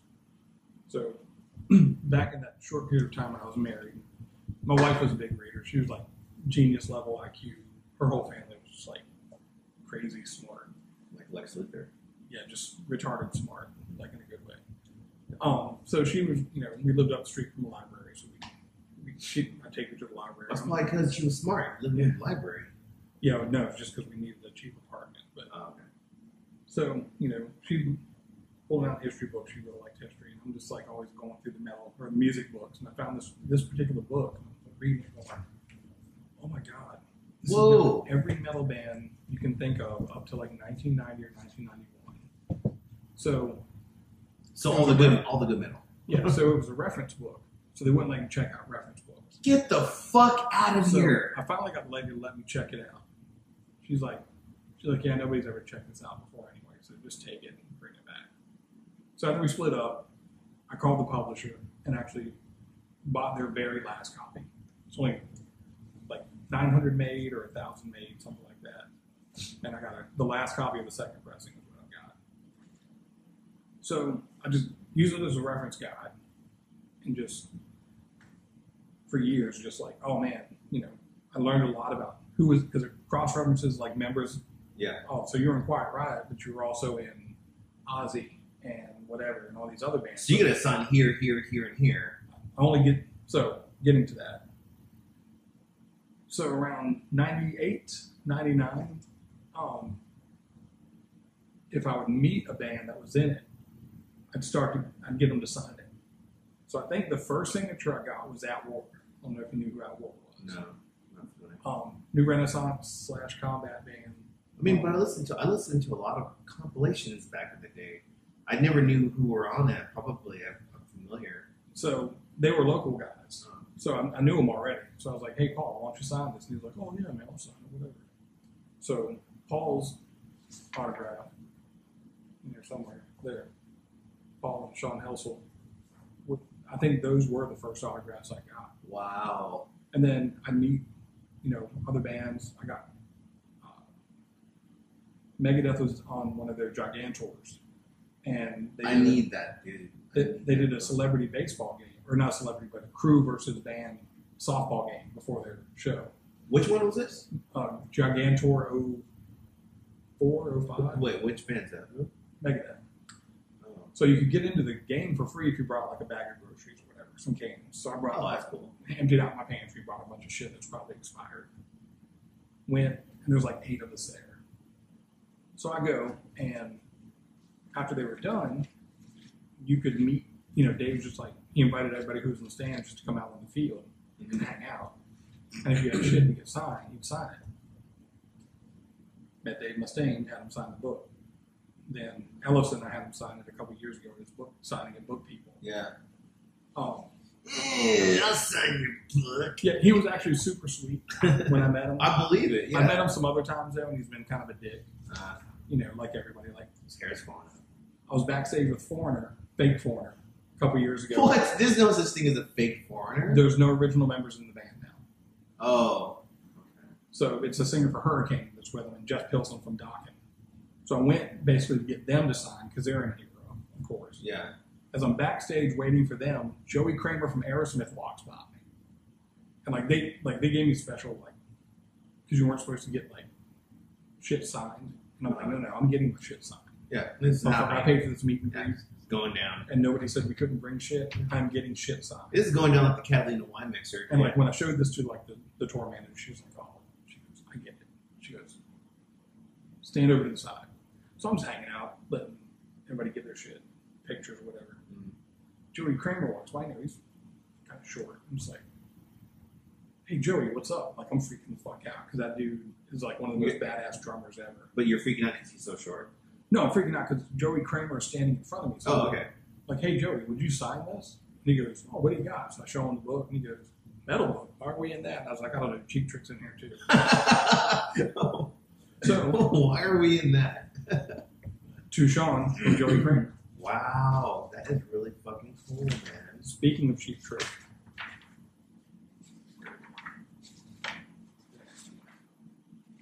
I got Cheap Trick in here too. They were like, what the fuck are we doing here? I was like, I don't know, but you're in there. So whatever happened to Cheap Trick's page in the metal book of the year? Cheap Trick. Wow, all of them signed it? Yep. Got all of Chastain. You have Vixen? Vixen in there? No Vixen, but I do have Lizzie Borden. But with the dead guitar player, he's in there. I got a bunch of dead people in here, which sucks. Isn't that a trip? Yeah. That thing's like a holy grail of fucking autographs. I've got about 400 signatures in here. You get any of the Metallica dudes? No. I heard they're very approachable. Yeah, everybody says they're always pretty cool. Yeah. Lemmy. Oh yeah, of course, Lemmy. Got Lemmy. I've got some good Lemmy stories. Lemmy kind of knew who I was. He became familiar with you. He saw me enough. That's an honor, man. That's really fucking cool. I got Alice Cooper. Alice Cooper's got a full page picture here, so I've got him signed on that. I met just dudes that were in obscure bands that I'd run into in random places. Hey, what band were you in? Oh, I was in this Chicago band called Vendetta. Oh, this is you, Paul Black. Yeah, man, what the fuck? It's amazing that you know all of these fucking bands. I mean, you're dropping all these band names. I know this book like the back of my hand. This book has educated me so much because we didn't have the internet, until 15 years ago, really. So a lot of the shit I had to learn through this. Mm-hmm. But my Lemmy story was got to study about the Jack and Coke thing, about how strong they were. The first time, this is 2000 when Motorhead's on tour with Super Suckers. That makes sense. Super Suckers and what was that name down? The Speed Dealer. REO Speed Dealer. I played a show with REO Speed Dealer when they were called REO Speed Dealer. So we're backstage. The guy that owned the record store that I grew up in, got us in for free. So we're backstage, and I got into Motorhead because of Mickey D, one of my favorite drummers of all time. He joins Motorhead. I became a Motorhead fan. And then I got Motorhead after. When I really started listening to him, I was like, oh, now I get it. It's boogie. It's heavy fucking boogie is what it is. Anyway, I'm backstage and I'm hanging out with Mickey D and Ryder from Natural Pussy, who shoved her tongue down my throat right in front of her husband or whatever. I'm sitting on the couch, and Mickey's right here, and I feel somebody sit down next to me, and I'm just like talking to Mickey, whatever. And then I feel a little shot in my ribs, and I look over, and it's Lemmy. And I'm like, whoa. And I was like, oh, sorry, man, I'll get up. He's like, no, man, stay there, you're good. And I was like, you sure? And he goes, yeah. He goes, I was just letting you know I was here. And I was like, oh, okay. It's like, great show, man, had a really good time. He goes, oh, that's great. Unopened bottle of Jack, right on the coffee table in front of the couch we were sitting on. And he goes, hey, you first. And I'm like, me first what? He goes, open it up, man, take the first hit. And I was like, and? He goes, no, let's go. Just like, no chaser, just like that. And I just said, Lemmy, I was like, I'm not going toe to toe with you. I'm a big pussy. Well, same. And I'm like, Lemmy, I'm not going toe to toe with you on a bottle of Jack. He goes, oh, come on, don't be a pussy. And I'm like, oh, yes, sir. So I grab it and I open it, pop the cap, and I hit it, like take a pretty good swing. I hadn't eaten all day, so that first swing automatically straight to the brain. I hand it to him. That's how you do it, man. He takes a hit off of it, and I may have taken 3 pulls off that thing, and I finally just handed him the bottle, and I'm already getting kind of drunk, and I'm like, "You're right, Lemmy. I'm a pussy, man. You win. I can't." And he's like, "Man," he goes, "I didn't really expect you to do it." And I was like, "Oh." And he's like, but you did great, mate. And he's like patting me on the back. Then 3 seconds later, he sets the bottle down. He goes, okay, everybody, show's over. Where are my black whores? Bring me my black whore. Like, starts yelling, like, where are my black whores? Everybody get the fuck out. This fool has some black whores hanging around? Dude loves black girls. Loves black girls. I think I was with a couple of black girls. One black girl my whole life. So everybody gets out, and we're all walking out. Here come 3 beautiful black girls. And they just plopped out on his lap. And they're like, oh, hey, what's up? And he's like, just ebony heaven. And he's like, show's over. And we all leave. Nice. So then I met him. Some fucking straight up man shit. Met him a couple times here, got to show him my back piece. It's a Motorhead back piece. And he was like, you should have picked a different album cover. And I laughed my ass off. I was like, okay, thanks. What did he want, the first one? It just, he even in his book, he talks about how much he hated the album cover for Another Perfect Day. That's my favorite Motorhead record. All right. And he's like, oh, you should have picked a different album. He goes, I love the record, but you should have picked a different album cover. I was like, all right, fine, whatever. Met him again when they did the Motorhead Proclamation Day at Stubbs when they were playing. He was kind of sick, and I got to deliver that proclamation to him. And he's like, oh, I remember you. You got Motorhead, you got Another Perfect Day back. I'm like, yeah, what's up? And he goes, he should have picked a different album cover. Again? And I'm like, dude, that is awesome. So the third time, I'm at the Rainbow in LA. This is the third time? Oh, yeah. Like, I met maybe 6 times. Okay. 5 or 6 times since, like, 94. But, like, getting to, like, speak to him and hang out with him for more than 2 seconds. Yeah. So I'm sitting on the back bar eating pizza. My favorite pizza in the whole world was at the Rainbow. What kind of pizza? Oh, pepperoni. Straight pepperoni. Okay. With the casing, and it cups up with the grease and shit. It's all crunchy. You put, like, what are your toppings on the pepperoni?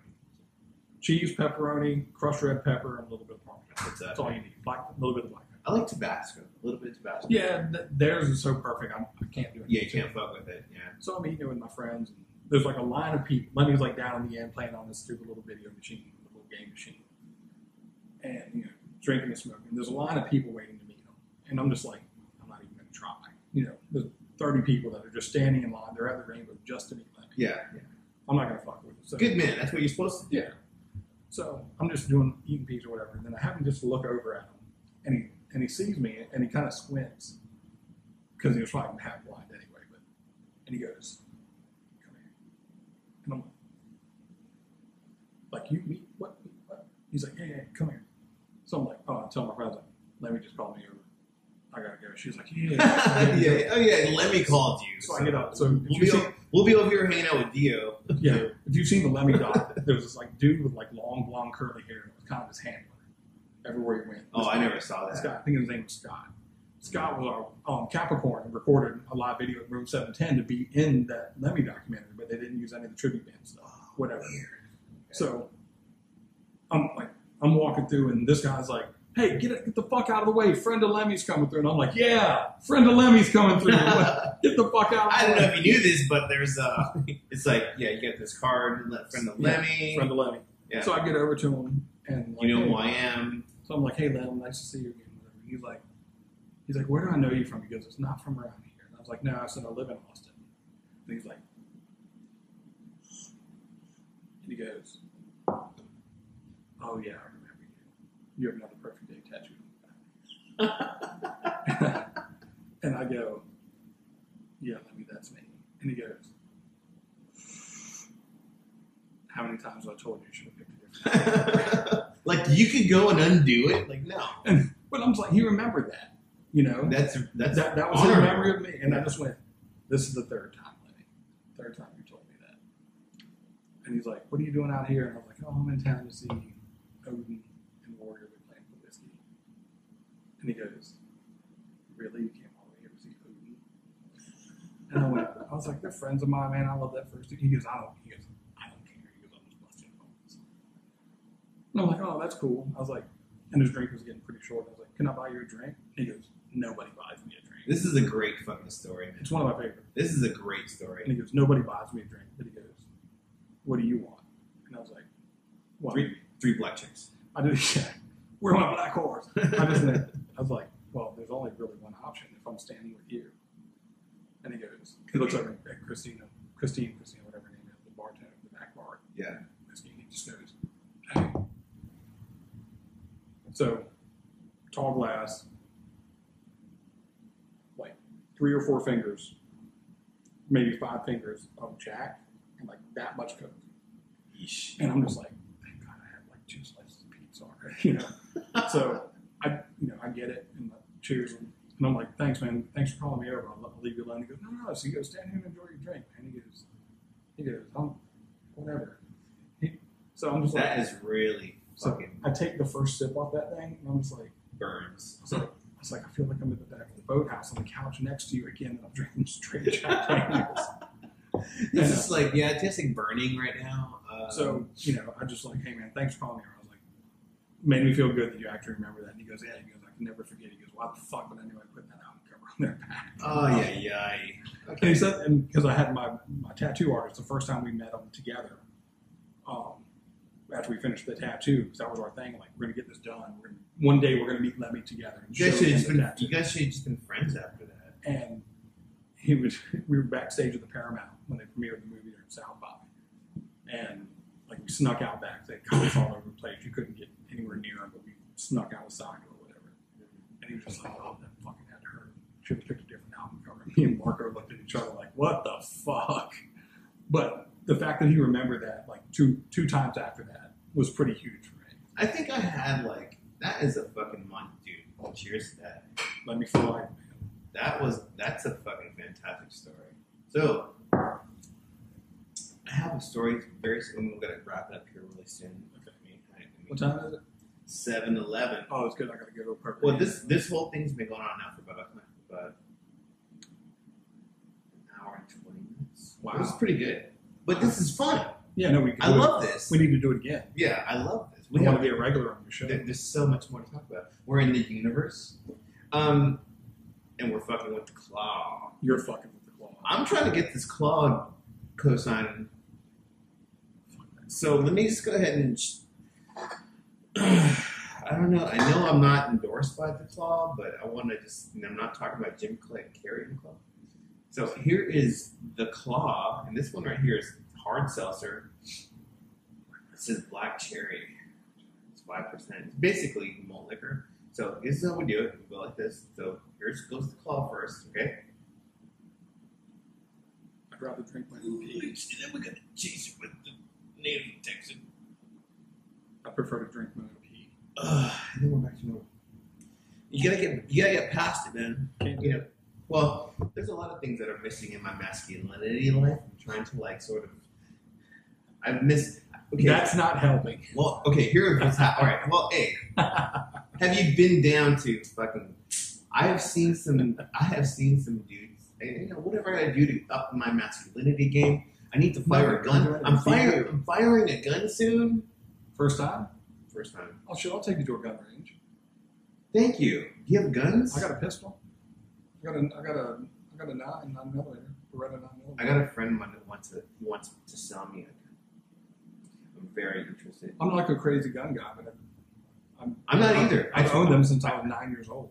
I'm sort of like I'm sort of apprehensive because I've never done it.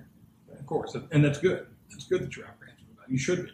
Yeah, that's something to be considered. It's like, oh, give me a gun. You know, it's like, no, I'm not like, I don't want to, but I know I should. Because, yeah, they're not a fucking toy. Well, I have a fucking family to protect. Right. Anyways, so what we're saying, we're going into. Was I telling a story? You were getting ready to tell me a story after I talked about that. I have a similar story.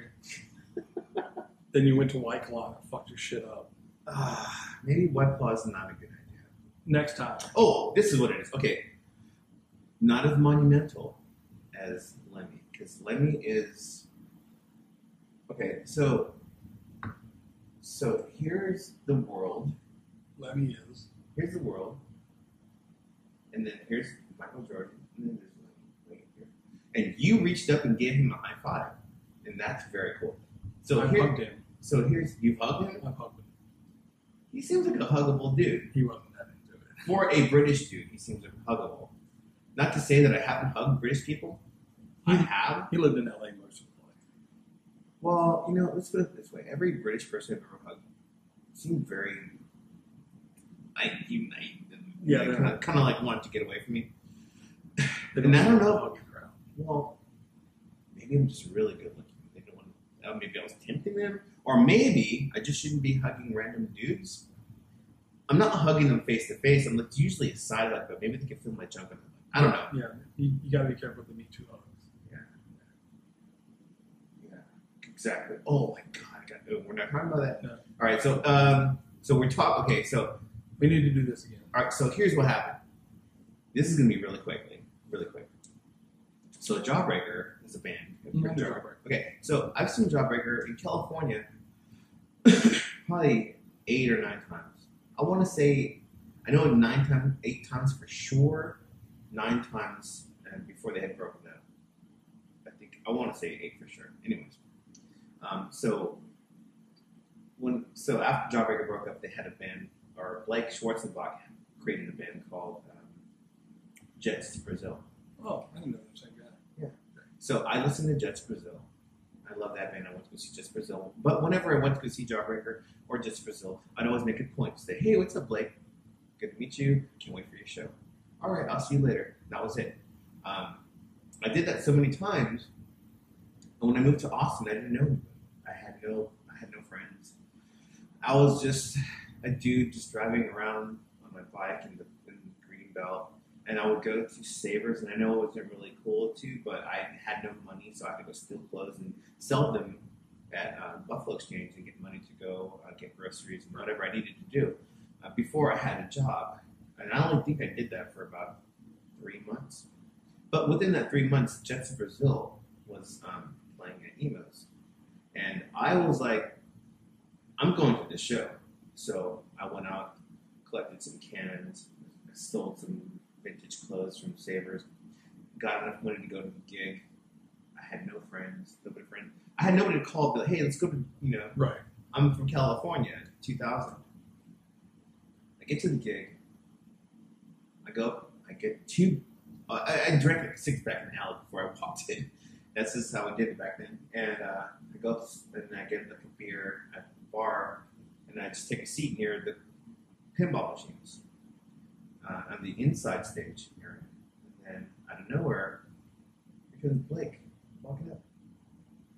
And he sees me and he goes, holy shit, dude, what are you doing here? And I'm like, I moved here. Because Austin is a beautiful place. This is where you want to be. This is where you belong.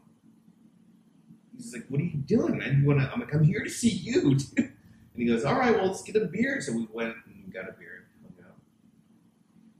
And I didn't know anybody, but everybody at Emo's, Hushang, all those dudes, it was there, everybody was there. Mike Sanchez was there. Everybody was there. Hanson Joel, and they all saw me hanging out with Blake. And Blake's like, all right, well, I gotta go do the show. And he left to go do the show. And then some people came up to me and go, "Oh my God, how do you know Blake?" And I'm like, "Well, I'm from California." "Holy shit, thanks." And then I met Craig Moore and everybody. And then I ran it.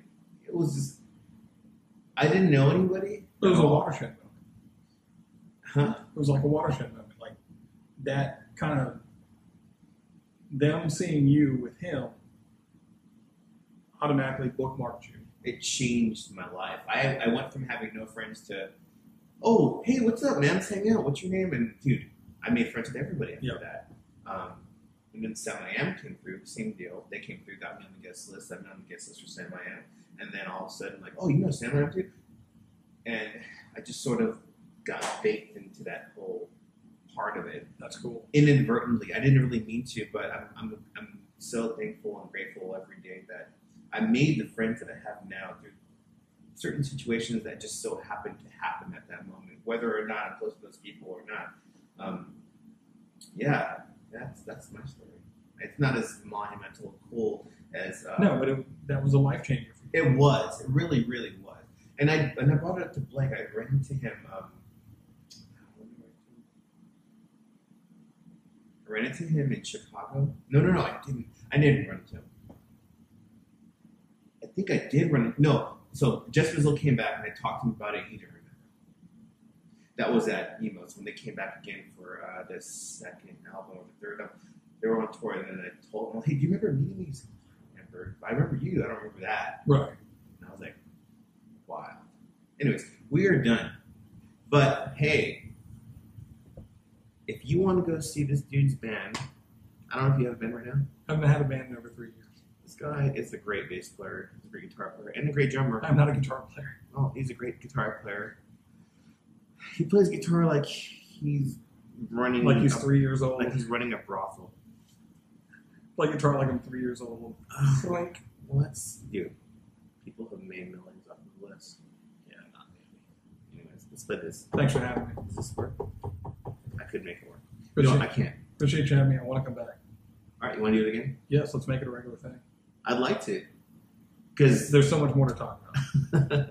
I'm also doing... I've got stories. I've got, like with this, and just bands. Can I hold it? Yes. Am I worthy? Is it going to be like keep it away from all drinks? Like Mjolnir? It's going to be like Mjolnir where I'm not even worthy to hold it. Oh, it's like Kung Fu. Like I went to Cincinnati to go see one of the bands that was in there, CJSS, Dave Chastain, and the bass player grabs it and he goes to show his wife, and like he turns away from me with the book and starts walking away. You're like, no, it's not a gift. And I'm like, well, no, that's not a gift. And I'm like, Mike. And my buddy Chris is laughing his ass off, and I'm like chasing him down. He's like, oh, dude, I'm just going to show my wife. I was like, just make sure I'm right next to you when you're doing it. I was like, that cannot leave my sight. There's the nooch. This has only been signed 3 times where I didn't watch somebody sign it. Wow. Gary Holt from Exodus wouldn't come off the bus, so my buddy took it up on the bus. Dan Spitz from Anthrax, when he played to 6 people in Pflugerville, wouldn't come out and hang out with everybody, so the bass player took it on there, got it signed. And Lizzie Borden's drummer wouldn't come hang out. There's 6 people outside waiting to come talk to you. Step outside and sign the fucking book. Whatever. You know, this is the truth. This is the honest truth. I still stay in touch with the Slayer dudes. Not like directly with Kerry King, but or Tom Araya, but their management and the guy from American Records, his name's Dino. I still stay in touch with Dino. He listened to my album. I'm releasing an album. Anyways, he took a listen to it. And Scale, let you know what I think of it. And I was like, all right, cool. Yeah, I'm still staying in touch with those dudes. Those dudes are really cool. I don't ever go around saying, hey, everybody, I know this dude. It's just like a very cool thing that they're really sweet people. Anyway, yeah, a friend of mine's kind of dating Ryan's brother now. Ryan? Tom Araya's brother. Is that guy had a band called Blood Cum? Yeah, that's it. The Blood Cum guy. Yeah. So she's kind of dating. Solid name. I think they're dating. What's it called? Blood Cum? They were called Blood Cum. It was fucking awful.